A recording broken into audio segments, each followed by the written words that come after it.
Prijatelj emisije Merkur osiguranje. Osiguravamo najvrednije. Osiguravamo život.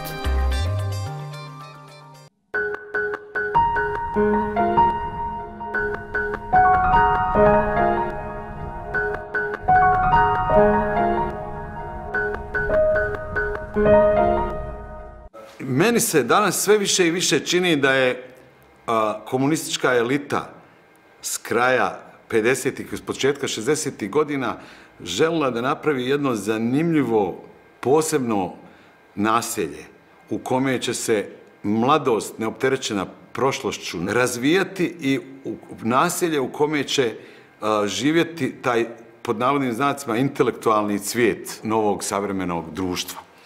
Tako je nastalo u stvari Koševo, mjesto u kome je rođen novi primitivizam. Preko puta stadiona koji je tad već ranije postojao, napravljena su 4 velika nebodera koji su stanovali uglavnom vojna lica. Bilo je zanimljivo ujutru prošetati pored nebodera kad oni idu na posao, jer si tu mogao da čuješ sve naglaske bivše Jugoslavije. Iznad ta 4 nebodera napravljene su zgrade od čvrstog materijala, prave, male, fine, humane zgrade u kojima je živio taj profesorski intelektualni krem, među kojima je bio i moj otac.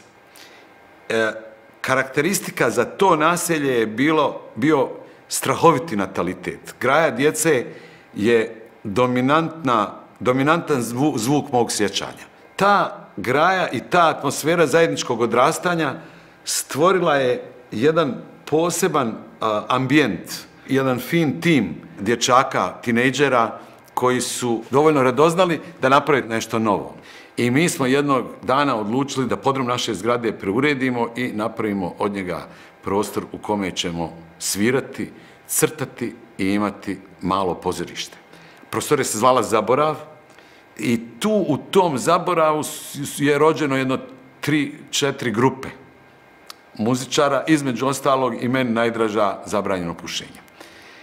Onda je stupio na snagu neki suludi zakon o vojnom roku u kome je svako ko završi srednju školu mora odmah hitno, bezuslovno na odsluženje vojnog roka. I to je strahovito deprimirajuće djelovalo na nas. Shvatili smo da će nas taj novi zakon pocijepati na najmanje 2 godine, jer prvo su Sejo i Zena trebali da idu u vojsku, pa onda Gaja i ja.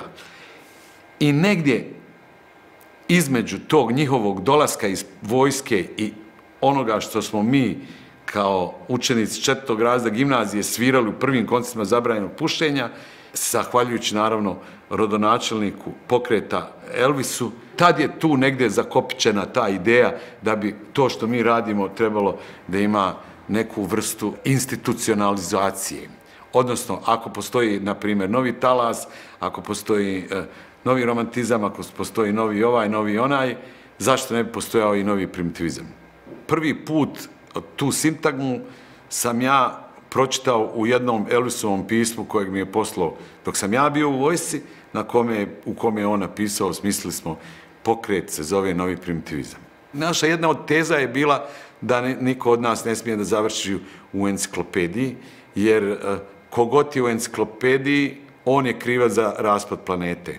Tako da je, ne želeći da uđemo u enciklopediju, mi smo ukinuli novi primitivizam.